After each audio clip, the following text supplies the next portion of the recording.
daily life was pretty hard.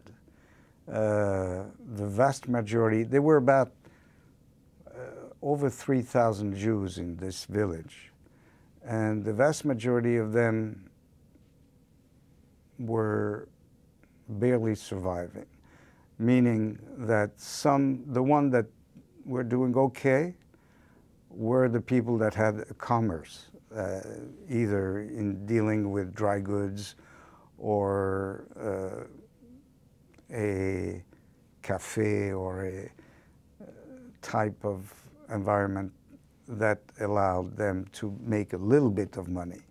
But there are stories that are fairly tragic about the attempt to survive, particularly for women, because men were supposed to be taught a trade. Women were more likely be taught to be good wives, produce kids, and do the cooking, do the homework. And my mother's family was an exception because they wanted even most of the girls to study. My mother did not go much higher than elementary school, but it was more related to the fact that she wanted to help with the need of the family life. That was the traditional trades that the Jews had were either, how do you call that? They had a little bit like in the story of Shalom Aleichem.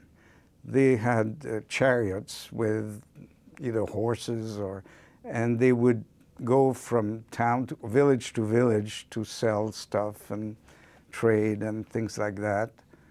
The more well-to-do sometimes had a little mill, flour mill or something that could enable them to provide a service and get compensation for the service that they provided.